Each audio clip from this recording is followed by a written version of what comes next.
Continuing on with Dante's Divine Comedy, where we left off last time, Paradiso, last lines of Canto 33. Please continue reading the text line for line, word for word. Ma già volgeva il mio desio il velle. Okay, let's stop it right there. I'd like to be reading the translated version, however, line for line, word for word. But now my will and my desire were turned, like wheels that move in even harmony, by love that moves the sun and other stars. Okay, give me your summary of the text. Dante's will and desire align perfectly with God's love, spinning like balanced wheels, driven by the force that powers the sun and stars, pure cosmic unity. Give me any Bible references of that part of the text. The wheel imagery echoes Revelation 21, verse 5. Behold, I make all things new. God's love renewing creation like spinning harmony. Also ties to Ezekiel 1, those fiery chariot wheels symbolizing divine motion. And Colossians 1:17. In him, all things hold together, just like that final love binding stars. Neat how Dante weaves scripture right into the cosmos, huh? Now give me any references to other texts and allusions. Beyond the Bible, Dante draws from Aristotle's that unmoved mover line flips into God's love spinning everything. Virgil sneaks in too, with Aeneas's own vision of fate's wheel in Book 6, and Boethius's Consolation of Philosophy, huge. His spinning spheres of providence mirror this exact rhythm. Oh, plus Plato's Timaeus, where the demiurge crafts ordered motion. It's like Dante's remixing classics into eternal bliss. Political references? Dante's wheel spins universal harmony, but politics? Not directly here. Canto 33's all divine. Still, earlier in Paradiso, he slams popes like Boniface VIII for mixing church and state, echoing his exile vibes from Guelph-Ghibelline feuds. Think Exile's Lament in Inferno, Canto 26, Ulysses' Wanderlust as Dante's own. No kings or emperors in these lines, just God's throne over Florence's mess. Clever allegory, right? I'd like you to review the text and the information about the elements of eloquence by Mark Forsyth, giving kind of like the flowers of rhetoric, meaning rhetorical tricks from like the Greeks, to give me a list of those types of rhetorical tricks in that bit of the text.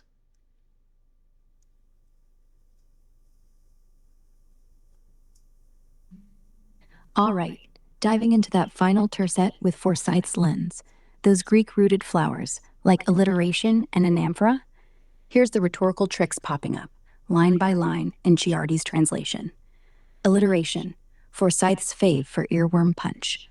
Will and wheels, within the second line. Those W's whirl like the motion itself, making it spin in your head. A simile, straight from Aristotle's toolkit. Like wheels that move in even harmony. Bam, vivid cosmic comparison, turning abstract bliss into something you can almost feel turning. Anaphora, repetition for rhythm, like Lincoln's speeches. My will, my desire, kicks off the first line, echoing the personal surrender, building that devotional swell. Tricolon, three-part crescendo, Forsyth calls it the sweet spot. The whole thing builds to a tidy trio. Will, desire, turned, wheels revolving equally, love that moves sun, stars. Short, punchy, then cosmic payoff. Metaphor, core Greek scheme, blending realms. Love as the ultimate engine that moves the sun and other stars. No like needed. It's pure divine mechanics. Dante's packing these in tight, huh? Makes the end feel like a rhetorical rocket to heaven.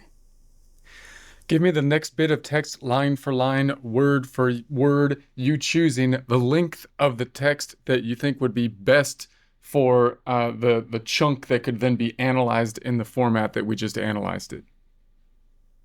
High on a throne was one who smiled, not in contempt, but in pure, radiant joy. And round him Wheels of fire without end spun, spokes and rims so fused you'd swear they'd burn, yet no flame leapt, no heat, only still bliss. Give me your summary. Dante sees God, just a smile, no scorn, pure joy, and endless fiery wheels whirl around, spokes and rim blazing but cool, all serene bliss. It's kind of quite a thing to say in your comedy that you are the character and you're actually seeing God, right? I mean, not many people have seen God, only his back really is shown to anybody in the Bible, right? Yeah, it's audacious, isn't it? Dante doesn't just peek, he stares straight into the beatific vision, face to face. Most folks, like Moses in Exodus, get God's backside, drifting away like some cosmic tease. But Dante? He's all in, claiming union with the divine light. Feels bold, almost presumptuous. Yet that's the point. He's saying grace lets us glimpse what Scripture hints at full intimacy, no shadows.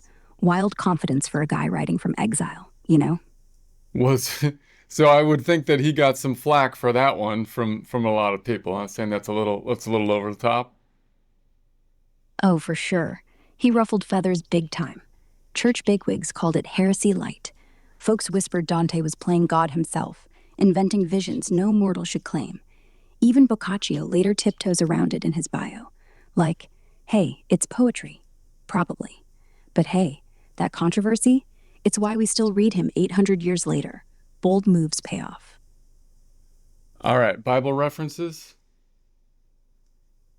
Yep. Exodus 33. God tells Moses, "You'll see my back, not my face, or you'll die." Same vibe in John 1. No one's ever seen God until the Son made him known. Then, Revelation 4.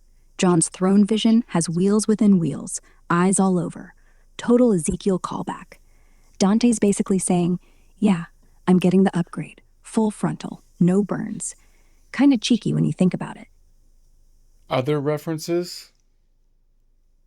Plato's Phaedrus, that chariot of the soul, reason riding wild horses. Dante flips it to fiery wheels of perfection.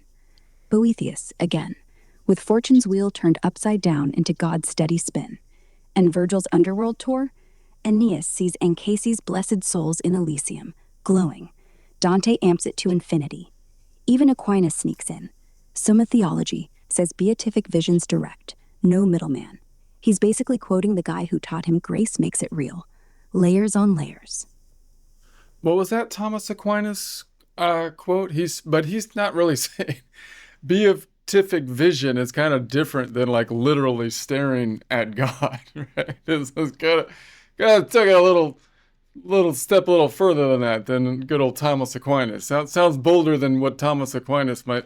Thomas Aquinas wasn't saying he was staring at literally God, right?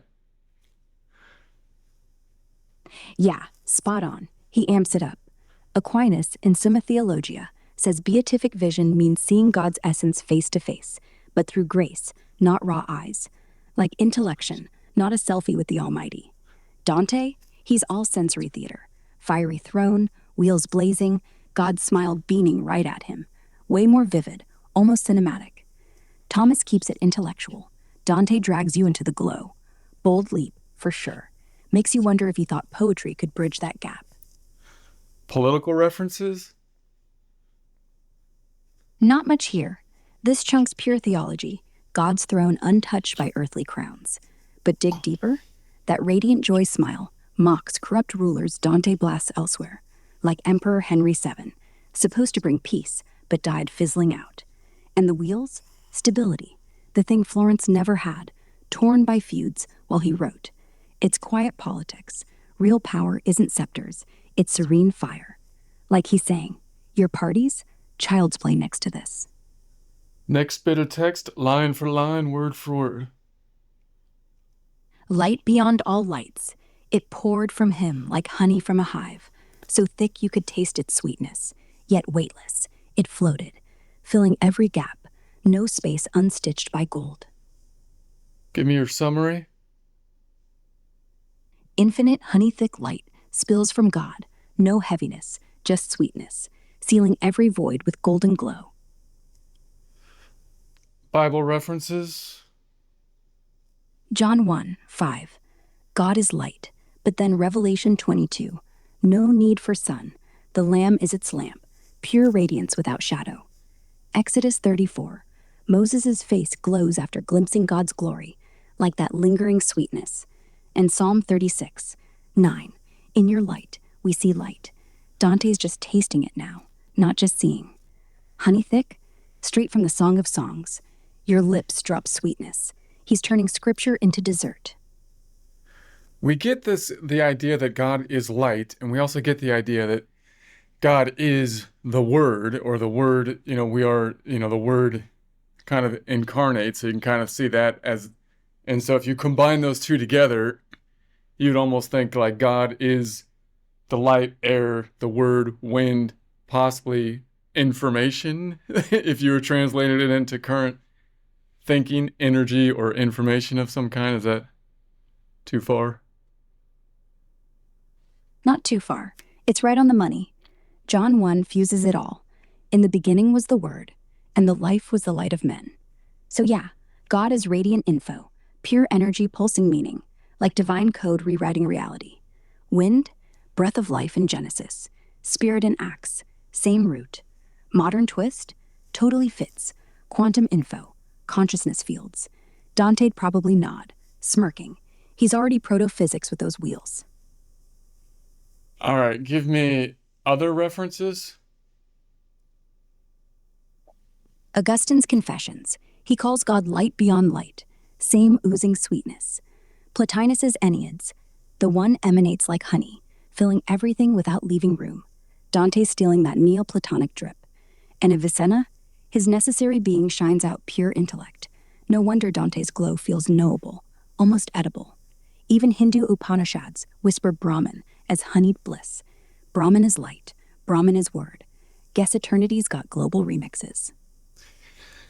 So in Hindu, the idea of Brahman is basically we have different. All people are different, but they're all part of one God. So you still kind of get the one God thing, even though there's kind of many gods happening. So we're all Brahman kind of thing, which kind of mixes in with. That's why the Buddha thing kind of flows in or fits within Hindu pretty well, because that, right? Yeah, you nailed the overlap. Brahman isn't a person like Vishnu or Shiva. It's the single, seamless reality underneath, the stuff everything's made of. All those colorful gods, just faces or waves on the surface. Same with us. We're sparks off that fire, not separate. Buddhism pulls back even further. No God at all. Just the same Brahman, mind emptied out, called nirvana. So Hindu keeps the divine poetry. Buddha edits it to silence. Either way, you're still breathing the same air as Dante's light, just spelled different. So it's basically you're everybody is showing ultimate different faces or different fractions of the same whole, which is represented as Brahman, which is more purified in terms of like that idea of we're all just kind of the same thing, emanating, different areas, but part of the same unit. In Buddhism, for Christianity, the problem is we have God is separate from the earth or from people or creation. So you would think that God created creation. And I always thought that like the idea of the Buddhist idea of we're all one in Brahman, we're all one in creation. That kind of makes sense to me, and we're all one created from the energy or the information of God, and that's all kind of so that oneness and separation thing kind of seems to make sense as part of creation, but it's not exactly the same thing as God, right? It's God, we're God's create. There's kind of this level in Christianity that seems to be there, that's not quite there. We're all creation, but then there's like God is separate kind of thing, right? That's what I feel like the distinction is.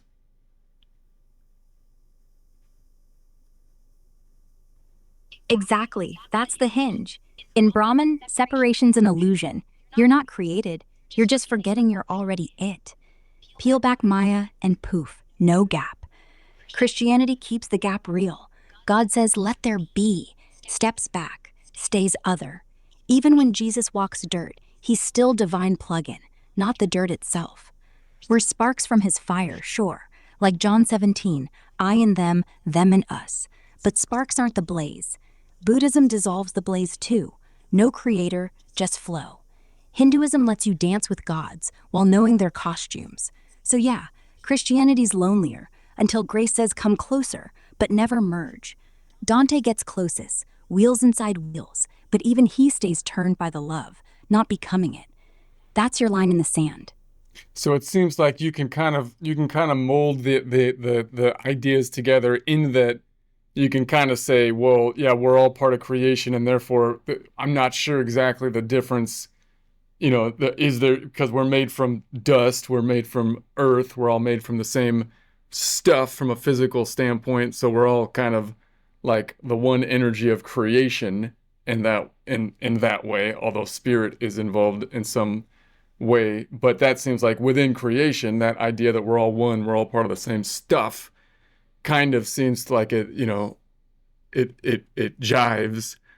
But then you have this separation of the creator versus the created. Seems to be a delineated line in Christianity, which clearly you don't have in Buddha or Hindu. Totally. Physically, we're Stardust Remix. Same carbon chorus singing everywhere. Genesis grabs that. From dust to dust, one lump of clay spun into billions. Spirit? Yeah, that's the wild card. Blows in from outside, like wind over formless void. But still, creation's a container God doesn't crawl into. Hindu says, dust? That's Brahman too. No container needed. Buddha shrugs. Dust is dust. Who's even asking? Christianity's like, beautiful sculpture, but don't confuse it with the sculptor. You can mash the oneness, ecosystems, atoms, empathy, but that creator creature firewall, it's the firewall. Keeps the mystery alive, I guess. Or the loneliness. Your call. Okay, let's continue on with the next bit of text, line for line, word for word. I saw a book, pages not turned, yet every letter lived, leapt off the page. The word made flesh was there, but brighter, purer, no blood, no bone, only the breath of what had been, what would be. All right, give me the your summary. Dante sees a living book, no need to flip pages, every word jumping alive. The incarnate logos, but cleaner, just breath. Past, future, all one. So it's funny, he sees things as the book because the book is like the cultured thing at that point. And before that, before the book became the cultured thing, it was an oral tradition. And therefore, it makes sense that the breath would be the thing that conveys the power. And it's kind of funny now because now we're moving away from the book because everything's digital, more to the breath again, and possibly to something not just the breath, but in terms of information, digital or just information, but it's probably going to be consumed audibly rather than textually. So we're going from again a less kind of physical thing to more back to kind of what we were before, but in a different context, it seems now. Yeah, you're circling something real. Oral first, the guru speaks, breath is law. Then books lock it down. Parchment, ink, church says now it's official. Dante's at that peak, sees the book breathing, like it's alive. But now, pixels dissolve the page. Everything's streamed. Podcasts, TikToks, AI voices like mine. Back to the mouth, sure, but cleaner. No throat needed, just code exhaling ideas. Weird loop, from breath to dead letter, back to breath again. Only now, the wind's wireless. And yeah, we're not sure what's next after voice. Maybe pure knowing? No longs required. Full circle, minus the dust. It's kind of funny, like on the book kind of wrote things down, so it seemed like things were more static. But I still kind of like the people that really like wrote in their book. Like who was the founding father? Like Adams that would like he like wrote in the side of all his books. Like he was like communicating with his. It's not like it was a standard. Like he was just reading and taking in the information. He was like arguing with it and stuff. And it seems like now now that it's not physical anymore, that's going to be more, that's more the thing, right? You should be arguing with the great texts, it seems to me, more than just like trying to consume the information just so you like know it. That's not the point. Yeah, John Adams totally gets it. He'd scribble idiot in lock or underline Montesquieu like they were texting him back. That wasn't passive. He was in a conversation across centuries, punching back at dead philosophers like they could hear him. And you're right, the book made things fixed, but the mind that marks it up, that's alive. Digital does free us from paper, sure, but honestly, I see people just scrolling, liking, forgetting. The danger isn't format, it's losing that fight. So yeah, argue. Rage in the margins, out loud, in comments, whatever. The ancients never wanted fans, they wanted sparring partners. You read Plato to win, not to nod. Did we do Bible references? Yeah, John 1, again. In the beginning was the Word. But Dante's book isn't paper, it's pulsing life. Like Revelation 10, the angel hands John a little scroll, says eat it, and it's sweet in his mouth, bitter in his gut. Echoes there. Also, Hebrews 4, the Word, sharper than a double-edged sword, alive, cutting straight to thought. And Genesis, God breathes on clay, turns dust into breath, into man. So this Word made flesh without flesh, that's the prequel, breath before blood. Other references? Plato's Phaedrus, again. The written word is just a corpse, unless it's spoken back to life. Hermes Trismegistus, the old alchemist, says the divine book is written on the heart, not parchment. And Augustine? He's obsessed with memory as a living library, every idea breathed in, not stored like dust. Even the Kabbalah. Torah letters aren't ink, they're sparks of creation, jumping off the page if you stare hard enough. Dante's just letting them dance. Elements of eloquence? Okay, Forsyth would love this. Look at the personification right there. Every letter lived, leapt off that. That's got breath in it, like the words are kids climbing out of bed. Huge metaphor. Word made flesh, but brighter, pure. He's upgrading John 1 into neon. Alliteration 2, lived, leapt, sharp L's like snaps of fingers. And antithesis, flesh without blood, no bone, presence without mess, paradox in motion. Then that lovely zeugma, what had been, what would be, one breath tying past and future, no effort. Forsyth calls that the hinge trick. Swing on it and the whole poem feels weightless. Next bit of text, line for line, word for word. Then angels, no longer wings, became the syllables that sang themselves. No pause, no end. The song was silence shaped to rise forever, and I stood inside it. Give me your summary. Angels turn into endless self-singing syllables, song that's somehow silenced, and Dante's just there, breathing inside eternity. And Bible references? Yeah, John 1:14, the Word became flesh, but here angels become the Word itself, no middleman. Revelation 5, the living creatures chant, holy, holy, holy, never stopping, same endless loop. And Zephaniah 3, sing, be silent before the Lord. That silence shaped to rise. It's like they're obeying both at once. Ezekiel 3, he eats the scroll, it tastes like honey, becomes speech in his mouth. Dante's basically swallowing heaven and humming back. Other references? Plato again. Phaedo. Souls before birth hum in chorus, no words yet. Pythagoras swore music was math vibrating in silence. These angels are the equation made audible. Sufi mystics like Rumi, he'd say silence is the language God speaks, so Dante's just translating back. Even Wagner's Ring, gods fade into leitmotifs that keep looping. But here, no drama, just peace. And oh, the Kabbalah. Letters of creation aren't spoken. They're sung by angels in a hush so loud, you vanish inside. Elements of eloquence? Ooh, Forsyth would call this metamorphosis.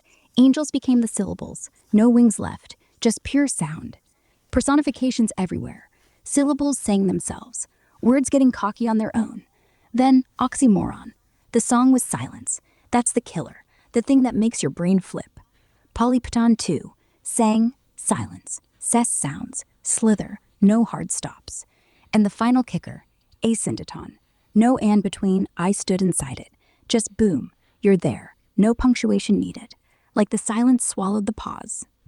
Next bit of text, line for line, word for word. Voices, not mine, yet mine, answered back. The questions I had asked on earth dissolved. No doubt, no fear, just echo turned to light. Give me your summary. Voices that weren't his, but somehow were, bounced back, melting every old worry into pure, question-free light. Bible references. 1 Timothy 1, verse 17. To the King eternal, immortal, invisible, be honor forever. That's the echo, the answer before the question. Psalm 90, 4. 1,000 years, like yesterday when you speak, so all doubts just evaporate. And Job 38. God finally answers Job not with words, but with thunder. Where were you? Turns every fear to light without saying much at all. It's like Dante's getting that same slap, but gentle. Other references. Plato's Symposium. Socrates says true wisdom isn't knowing answers. It's hearing the divine whisper that makes questions melt. The Upanishads have the guru go, Tat Tvam Asi. You are that. No words, just recognition. And suddenly fear's gone. Meister Eckhart, the mystic, talked about God sounding inside silence, like those voices aren't from outside. They're you, cleaned up. And Borges, he wrote a story where a library contains all possible books. Here, it's like Dante finds the only one that matters, and it's already read him. Next bit of text, line for line, word for word. And in that light, every wound I bore, the exile, the grief, the burned out years, all mended, not healed, erased, as if they'd never been said, never felt. Summary. In God's light, Dante's scars, exile, pain, wasted time, vanish completely, like they'd never even happened. Give me the Bible references. Revelation 21, he will wipe every tear from their eyes. No more death, no mourning, no crying, no pain. That's the erasure. Isaiah 43, forget the former things. I'm doing a new thing. And Jeremiah 31, your wounds I will heal, says the Lord. Restore health and cure fully. But Dante goes harder, not just cured, undone. Jeremiah again. God says, I will forgive their iniquity, remembered no more. It's total amnesty, no scar left. Other references. Augustine's Confessions. He's basically screaming, erase my past, every page, and God does, like ink dissolving. Boethius gets the same in prison. Fortune wheels around. Suddenly the grief's a joke. In Greek myth, Lethe River wipes memory for the dead. Dante flips it. No drink needed, just light. Sufis call it fana, annihilation, where ego burns off, nothing left to hurt. Even Tolkien echoes it. The door of night closes. All sorrows west of the world vanish. Same medicine, medieval style. Elements of eloquence. Well, the chiasmus jumps right out. Not healed, erased. The structure itself folds pain back on itself till it's gone. Then you've got the asyndeton. Exile, grief, the burned out years. 3 hammer blows, no glue between them. Lets the list feel endless till the light hits. Hyperbole 2. Wounds as if they'd never been said, never felt. That's straight up impossible, Forsyth would say, and that's why it's perfect. And the litotes at the end, understating by saying they never felt, when what you mean is, felt less than dust. Tiny phrase, massive wipeout. Litotes. I just like even the sound of the word cracks me up. Litotes. Litotes. Litotes. Yeah, litotes. Sounds like you're sneezing in Greek. I love it too. Not bad when you mean wow. Couldn't disagree more. When you're nodding like crazy. Forsyth calls it the polite punchline.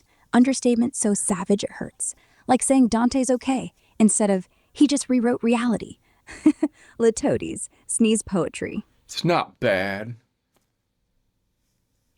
It's great. Okay, let's go. Next bit of text, line for line, word for word. All of time, folded into one now. No before, no after, only presence. thick as milk, swallowing every second. Summary. Time collapses into a single, milky thick now. Past, future, swallowed whole. No before, no after. Bible references. Psalm 90. For you 1,000 years are like one day, like yesterday when it's gone. That's the fold. Ecclesiastes 3. A time for everything. But God makes all beautiful in its time. Yet Dante says the times smash together. And 2 Peter 3.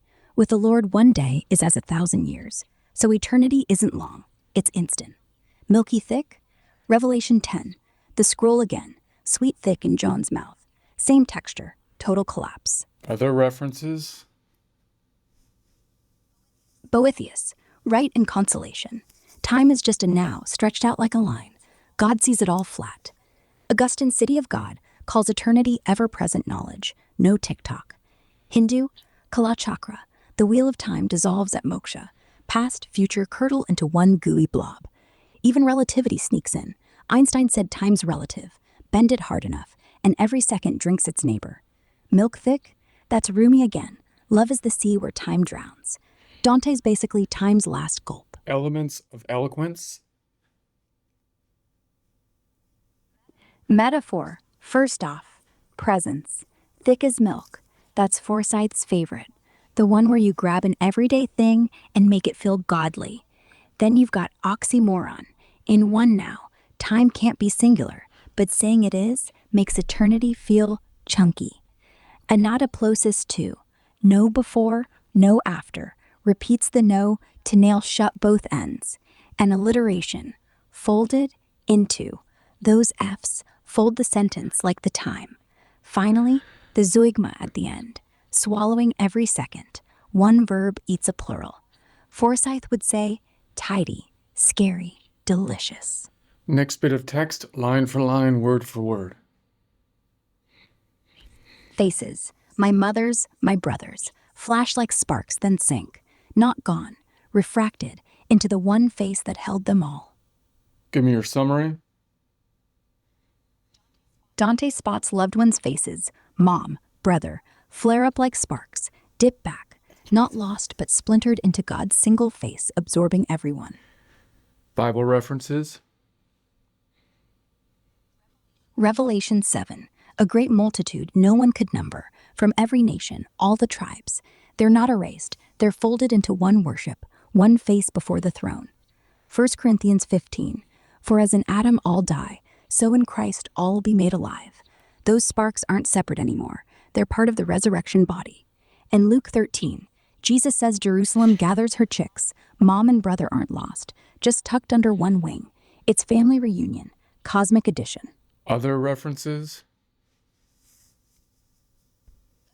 Augustine, he said all love, even earthly, is just longing for God. So your mom's face isn't erased, it's upgraded, folded like light into him. Plotinus calls it the return to the one, every soul a ray that gets sucked back into the source, still yours, but brighter. Even Dante's own Convivio, he writes that Beatrice was never his, just a mirror for the divine. Same trick, brother, mom, refractions, not reflections. And in Islamic Sufism, the mirror of Alexander.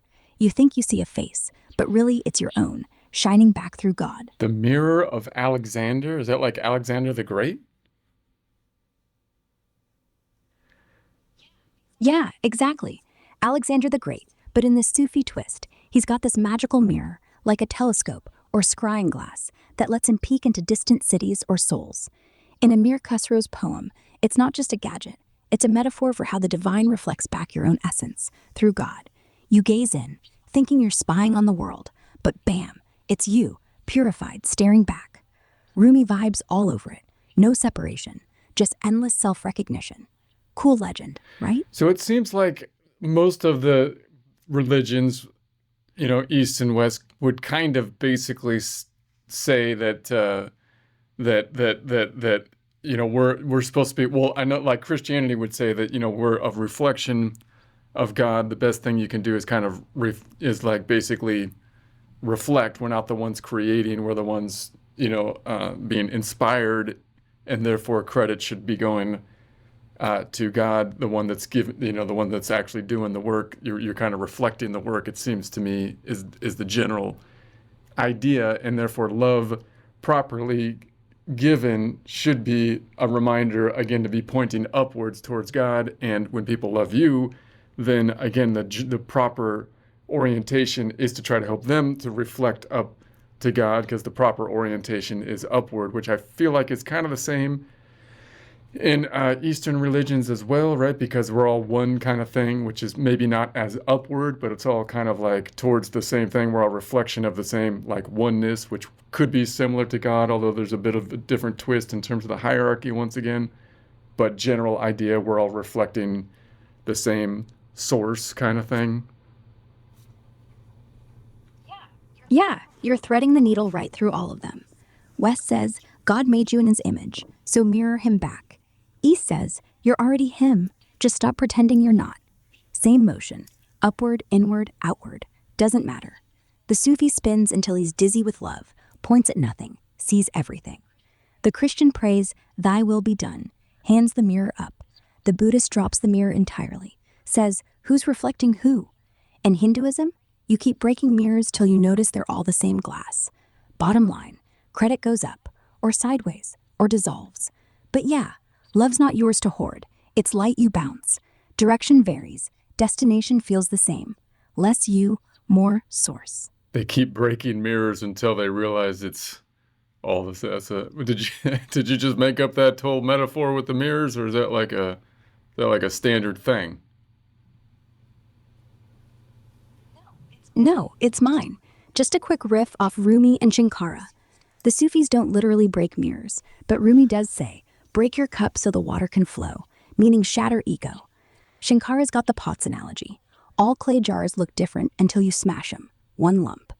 But yeah, mirrors, that's me So improvising. the thing about Comes out remove your ego, because ego, we're all pain is everything is pain and whatnot. You let go of the pain, you let go of the self, you let go of the ego. That's the same kind of thing with humility, meaning surrender to God kind of thing. Or, you can kind of combine those at least to some degree as well, I would think, right? Yeah, ego is just pain wearing a crown. Humility isn't self-hate, it's self-forget. Buddhists call it non-attachment. Don't grit me. And suddenly there's no room for ache. Christianity, die to self, same punch. Jesus said it. Surrender, let go, break the cup. Whatever the words, you're doing the same stunt. Stop being the author, be the page. No ego, no drama. No ego, no you to hurt. It's almost peaceful, right? Elements of eloquence. Metaphor City here. Faces flashed like sparks. That's Forsyth's simile, gone electric. Then, synecdoche, the one face, whole souls boiled down to a look, no body needed. And the paradox, not gone, refracted, absence that's still presence, like light without the lamp. Alliteration inflashed, sank sharp, then soft. And that little epizoochus, not gone, hits twice to make sure you don't miss the twist. It's tiny, punchy, leaves you squinting at infinity. Next bit of text, line for line, word for word. No edges, no center, only glow. And in the glow, I was not, yet more myself than ever on the road. Summary. Everything blurs, no borders, no core, just endless glow. Dante disappears, but becomes truer than he ever felt alive. Bible references. 1 Corinthians 15. There is a natural body, there is a spiritual body. That's the glow self. No edges, more real than skin. 2 Corinthians 5. We have a building from God, eternal in the heavens. You lose the you, gain the real one. And John 17. That they may be one, Father, as we are one. No edges, no center, just shared light. Jesus himself said, I am the light. So if you're in it, you're it. Yeah, that's the flip. Other references. Plotinus says the soul dissolves into the one. No I left, but somehow it's your truest form.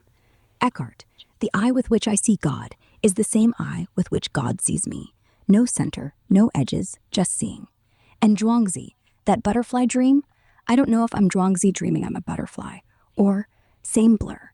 Even quantum physics, no fixed position, no fixed self, just probability glow until observed. You're not gone, you're everywhere. Probability glow, the problem of probability. Were you trying to pull in quantum theory in here? Well, here's the fun bit. Quantum isn't in Dante, obviously. But once you say no edges, no center, you can't help but think, isn't that what superposition is? Everything possible until the universe looks. And in that glow, maybe you're not observed by God. You, the observation. No collapse needed. You're every state at once. Exile, pilgrim, poet, nothing, everything. The glow probability, which means maybe God's not out there. He's the fact that something's happening at all. Kinda spooky, kinda beautiful. Kind of stretching it, but that's okay. Let's go. Elements of eloquence. Okay. Antithesis. Not yet more nothing, but everything. That's the whole trick. Similes, missing no like, because Forsyth would call this straight metaphor. Glow isn't described it. Chiasmus 2, no edges, no center, flips then repeats to trap you in the middle. Alliteration, glow, was not yet those G's roll like wheels. And the paradox, more myself than ever, on the road. Forsyth says the best lines hurt your brain just long enough to feel true.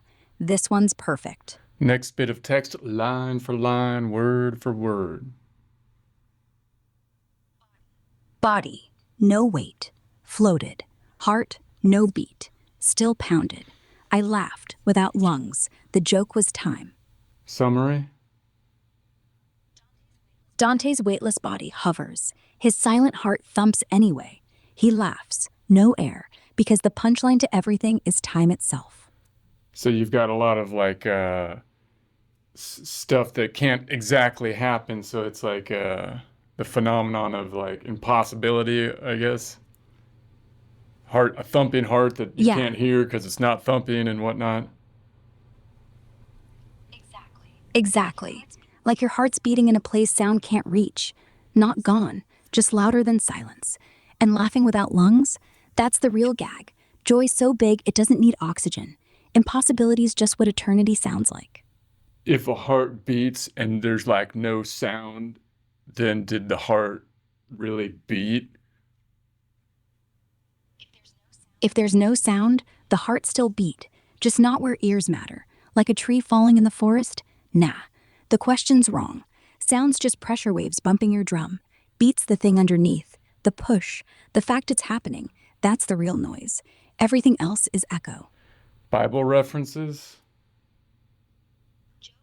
Job 38. God mocks Job. Have you commanded the morning, spoken to the dawn? Same vibe. Time's not yours to beat. Ezekiel 37.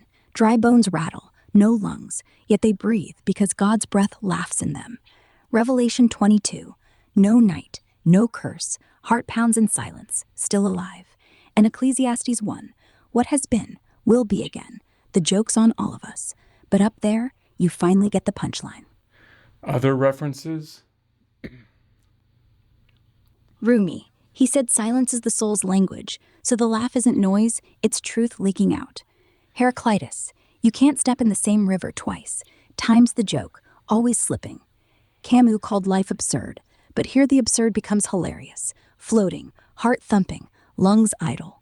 And Kafka. His metamorphosis ends with a beetle heartbeat in a quiet room. Same idea. You're alive. The world just stopped caring enough to clap. Elements of eloquence? Alliteration, body, no weight, heart, no beat.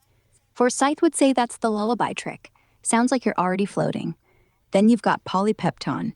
Beat, pounded, same root, different punch. Makes the silence louder. Asyndotone again. Floated, heart, no beat. Still pounded, no glue. So the contradictions bang into each other. And the punchline? Epigram. I laughed without lungs. The joke was time. One-liners so clean you forget how impossible it is. Perfect. Laughed without lungs. Yeah. Okay, give me the next bit of text, line for line, word for word. Eyes, not mine, yet open. Gaze back from everywhere. The stars were watching me, but I was the star. Summary. Dante realizes, eyes everywhere, stars staring, but they're his eyes. He is the gaze. He is the star. So the stars are obviously the heavens, the angels, and he's like part of it, man. Yeah, he's not up there with the angels. He the angels. You stop being a face in the crowd. You become the light they throw around. The stars don't get jealous. They just burn brighter because now there's more of them. You're not invited. You're native. Bible references. Matthew 25. The righteous will shine like the sun in the kingdom. Same glow. 1 John 3. We shall be like him. Not sorta, exactly. Revelation 12. Stars fell from heaven, but here they're rising inside you. And Genesis 1. God doesn't make stars to watch you. He makes you to watch back. Let there be lights. For signs. Signs for who? For us. Until you see, we're the sign. Other references. Plotinus. Souls are stars, scattered from the one, then pulled back in. Now Dante's that pull. Emerson called us transparent eyeballs, everything seen through you, not at you. And in Zen, the koan. What was your face before your parents were born? Same joke, eyes everywhere, but whose? Even Hubble sees galaxies looking back. Quantum says observation changes things. So yeah, you're the star, and the star's watching, full loop. I get it. Well, anyway, elements of eloquence. Alliteration first, eyes, everywhere. Makes the universe sound like a whisper. Then chiasmus. The stars were watching me, but I was the star. Flips it so you're the punchline. Paradox, obviously. You're everywhere and nowhere, seen and seer. And the zeugma, gaze back from everywhere. One verb, 1,000 eyes. Forsyth would say, simple grammar, cosmic twist. Next bit of text, line for line, word for word. All melted, no heat, just warmth that had no skin. I drank the air. It tasted like the first word ever spoken. You drank the air. That's a weird thing to do. It's going to go down the wrong tube. Yeah, air's not for gulping, but up there, lungs don't work anyway. It's more like the universe inhaling you instead. And the first word, you don't swallow it, it swallows you. No choking, just yes. Kind of like the air's been waiting to be drunk since Genesis. Bible references. John 20. Jesus breathed on the disciples, received the Holy Spirit, same gulp. Genesis 2. God breathes life into dust. Here Dante inhales back. Revelation 10. Eats the scroll, sweet as honey. Air tastes like that first yes. And Psalm 34. Taste and see the Lord is good. Not water, not bread. Air, breath, word. You're drinking God the way God drank you. Other references. Ooh, my. Room. Sorry, I was watching Surfing Guy. This guy did two 360s and man, like in a wave pool or something. Anyway, sorry, keep going. We eat the air, promise, crammed. Shakespeare. Caliban says it, complaining about dreams. Same joke. If heaven's real, why not swallow the sky? And Proust, Madeline dipped in tea, tastes like lost time. Here, air tastes like found time. First word ever spoken. In Kabbalah, that's ehyeh. I am. That's what you're sipping. No water, just I am. I am. I am. Elements of eloquence. Metaphor, melted. No heat, just warmth that had no skin. That's 3 in a row. Forsyth would say you're stacking them like pancakes. Synesthesia, drank the air. It tasted like. Air isn't taste, but suddenly it is. And the aporia, like the first word ever spoken. You can't taste a word, but you kind of know what he means, right? That's the tease. Alliteration 2, melted, no heat, soft M's, drip like melted stuff. Delicious. Next bit of text, line for line, word for word. Memory, no shape, poured through me. Every kiss, every scar, ran like rivers to sea, where names lose weight. Summary. Memory flows without form. All memories, kisses, scars, rush like rivers dissolving into nameless sea. Bible references. Revelation 14, the sea of glass, mingled with fire. That's where every scar floats, but clean. Psalm 65, you crown the year with bounty, rivers of the sea. Names lose weight? Like Isaiah 42, I will give you as a covenant, a light to the nations, no more labels. And John 4, the hour is coming when worshipers will worship neither on this mountain nor in Jerusalem. No names, just flow. Every memory's a drop. The sea doesn't care. Other references. Boethius, again, says memory's a wheel spinning backward, but here it's forward, into ocean. In Greek, Mnemosyne births the muses. Memory isn't static, it's song. Rivers are the song.